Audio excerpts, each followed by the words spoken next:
wamu ne Power Kid Uganda yaman awatali management yeteekamu ku majja naye nga bannaffe abashutinga vidiyo eyo babayita ba ICT Records bashutinga vidiyo eyo okitegedde bulungi wabula yakoze ku bikumba bya kirevajje baaba w'amaanyi gye bayita wiikendi muzuli newa Power Kid naye yakikubye ndowooza osirengera zipulingipulingi eri zonna zasazeeko mu magezi simuno okuba natandika okuba music nasoma nenyimba zange esooka ne muzika Byebakozesa owulidde kati olwaleero ndabanga omwana ono wabanga omukisa weguli nsoose muteekamu kigambo kya Katonda aleme kujjira ate ffe gye twajjira so ffe enyimba gye twatandika Enjaga twaginywa omwenge twaguuta kati tuba tuzze eno nga tumaze ofuna Yesu ngezaako okubikugira muganda nugane waayi bwe kintu kyatukola bwe kintu kyali ate kuyita wano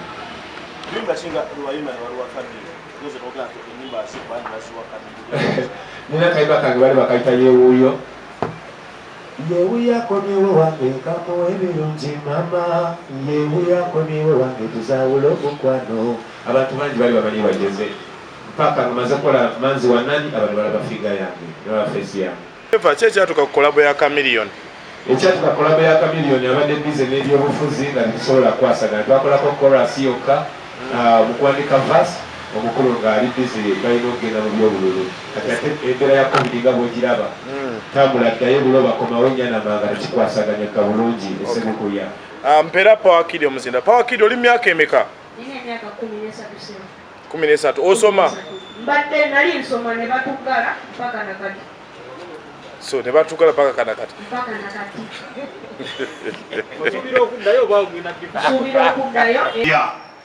Tugenda ku premieringa oluyimba olupya baluyita Nsabukudde era ng'oluyimba luno lwa Mugabi Clevoje wamu ne Power Kid Uganda twongera okwaniriza aba media mwenna abatuuse sifaayo oli wa media ki kasitoba nga oli wa Kabinyo mwana bwe bali kubeerawo na kukikwasaganya bangi mwebuuza ebintu bingi nnyo babuuza Omugabi aliwa Omugabi yuno ondaba muworodingi ondaba muziki ondaba matafaali ondaba ku lubeyo nkola East and West and Central tubeera tucapa right now ekiri mu ddiiro oluyimba lwa Power Kid ne Clevoje olwedde okukola vidiyo yayo era nga kiri kugipremieringa ssaawa eno otyo Clevoje ogambye oluyimba mugenda premieringa oluyimba olupya era nga bw'oyanjudde okiwulidde bulungi kakati abalabye eri abatulaba Clevoje mu covid ono yinayina obadde okola oyeta olulingi nga bw'ogambye oluyimba lwonna olwoka lwolinawo si oluyimba lwokka naye lukyaweereddwa omukisa okuba nga lugwa vidiyo yalwo zino wenyimira eziwedde naye nga tukitwala mpola so Nsabukudde is the video done for now ekyaluzungu sijja kifunula bamuyita Clevoje ontyo Power Kid Uganda gambe gwanga gwani amanya gange bampita Power Kid Yugi Power Kid wo nenga abantu bampita Livingstone Kabiri Kango okay Kabiri Kango Power Kid omulimba ogamba akachi akaluga katabo kaluga bukalina sokotowe tinkabikudde katabo kaluga nkabikudde gwe abatemu mbatemudde abampalana kati baswadde amaaso kati studio ewa Peterson Redemption olukikono nerugikanga ndaba track eri mubire saabalonzaloza ne bagamba jako vasi emuleka nyingirawo tutuukinga ekintu nero kyatugwa Power Kid era kubabiranga Power Kid kugambye nalusanga mu studio nga luli hot nenjagala lubeere hota okulongeramu ekirungo n'omwana naye n'akisiima mu studio gyenakolera oluyimba lwange lwebayita webale butanswaza osoma bulungi ne mwana wange kati manaja wange yali akola mu biseera ebyo oluyimba lwa vidiyo yatugaa tulufulumya naye ebiseera bino byonna nga covid bwomulaba wali tewaliwo kintu mu bantu kyonna kyebayinza kulabako nga eyo vidiyo gyeri so mbadde ngenza okugisayo bagipe egitwale ku TV n'ensangayo. Si luyimba si musicale yokka ezembalaga nti ku holding eyo tubeerayo kyendabirwamu amadinisa nzijji tukole eggala ezitambulira ku mazzi tukola ebintu bingi ebyo nayagala mbeere nga nsobola okubiraga eri eggwanga eri abaana nga bano babeere nga balaba n'obeera superstar osobola okwokya edinisa n'obeera superstar osobola okuba etafaali. That's a message mbadde nga ngezaako kusindika mu mirimu gyenzija nkola. Waggulu kijja ku Mukama waffe Yesu Kristo yagamba alisembeza omwana omuto aliba asembezezza nze n'oli eyantuma. Nze wange nkiwulira nga kiri great gyendi osanga yayinza oba tayinza obutakifiiringa naye nze nkifiiringa bwe. Nawulidde bulungi nnyo era nina pate mu mutima gwange gye mutalaba nze gye mpulira nga nze neebaza Katonda era ekitiibwa kigire Katonda yekka. Ennyimba nziina naye kati luno lwe tutaddemu amaanyi era lwe lwayitisa mwenna mwenna mujje mu lulayo. Vidiyo omusajja yagikutuba mu kya high city kampani ya high city yagikutte vidiyo.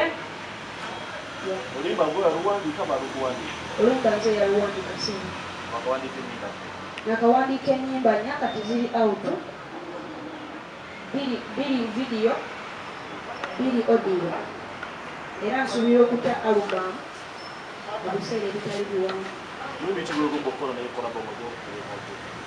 Omuyimbi gwembadde mpulira nga nkokola naye kolabo abadde kireva gye naye ate nga n'abalala sisobola gaana kola nabo kolabo singa Katonda byonna yabikola singa ye aba ayagadde.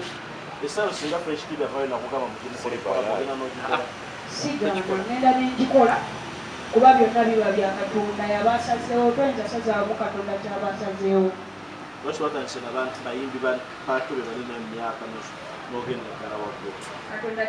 Katonda teyatinjagaliza ekyo yasazeewo ntandike n'ekireva gye ye teyasazeewo naye nabo Katonda bw'anaaba asazeewo nja kukola nabo kolabo.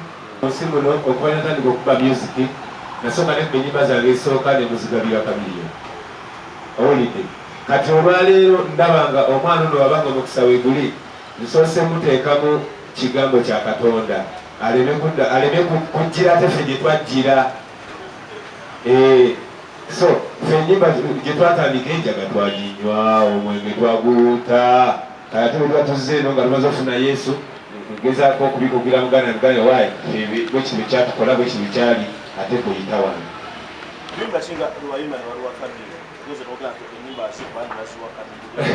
Nina kayimba kange bali bakayita yeewuuyo. Yeewuuyo akomyewo wange nkamuwa ebirungi mama yeewuuyo akomyewo wange tuzaawula omukwano. Abantu bangi bali bamanyi bageze mpaka nga maze kola manzi wa nani abantu balaba figa yange nolaba feesi yange. Sebo sebo otandise kuyitira mwana ono olw'okuba gwe abasinga balowooza yesebo osazeewo okuyitiramu ono omwana werebrandingire kuye. Abo bayinza okulowooza bwe batyo nti kyagala kuyimukira ku mwana naye nze Mukama badde amaze okunyimusa yakamala okumaliza studio yange nize masannyalaze okuba nga ntandika okukuba ebivuga senga mbadde amasannyalaze nagafuna ate oyinza okwesanga nga saalisanze ntabbu mu studio eya Power Kid okitegeera. So seekutewe kuyimuka oludde Mukama badde amaze okunyimusa. Kireva ki ekyatuuka ku kolabo ya Chameleon? Ekyatuuka kolabo ya Chameleon abadde bize n'ebyobufuzi nga tetusobola kwasagana twakolako chorus yokka mu kuwandika verse omukulu ng'ali bize balina okugenda mu byobululu. Kati ate embeera ya covid nga bw'ogiraba tambula ddayo bulo bakomawo ennyana nga tekikwasaganyaka bulungi essebukulya. Mpeera Power Kid omuzinda. Power Kid oli myaka emeka? Nina emyaka 13. 13. Osoma? Mbadde nali nsoma ne batuggala mpaka nakati. So ne batuggala mpaka kanakati? Mpaka nakati. Osuubira okuddayo oba ogenda kufa? Nsuubira okuddayo era ekyo nkimanyi Katonda ajja kukimpa. Omwana asomera ku Zoom. Nali ndi mu P5 we batuggalira. Power nali nsomera mu kyalo Kiruma Primary School gye nali nsomera mu kyalo. Kati ogenda bibalansinga otya mu kusoma kuzeemu nendo nga bakitali. Bwe babita byonna njakuba endongo nga bwe nsoma n'okusoma. So olinaako ya mu ddoboozi lya kapiripiti temunfune mwawe enjawukana nga we tuzirabye mu fresh kid ne felista ne kapiripiti era litya eddoboozi lifaanagana Lifaanaganamu. awo simanyi Power Kid mpeera omuzindalo manager wo wano katirimu. Manager tulabye ba manager bajja ku baana abato abayimbi abato bazadde bwabwe tata Fresh Kid wampola bayakayana n'akayanira omwana ono mulina makubo ki? Baba bakayana simanyi. Ono ye bazadde bwakirizaganya nabo oba gwe taata we? Kakati ono mwana sinze taata we naye kati ninga taata we. Ninga ebiseera ebisinga nze engeri gye nkolamu ebintu byange munange sikola byandagaano sikola ki. Omwana namuweebwa bazadde be naye watuuka akaseera nga bamwetaaga era mubawa ne bamutwala kwa be baba muzaala. Okay. Muganda wange ebintu bisinga bw'okola ng'onosuubira okufunamu tokola. Ebintu bisinga tubikola nga tusuubira maaso ne ku birala. Naye bw'oba oyagala kufunamu ekyo ky'otaddemu tojja kukola. Kubigambibwa nti ono mutabani omukulu just omukweka lukwesi mugamba nti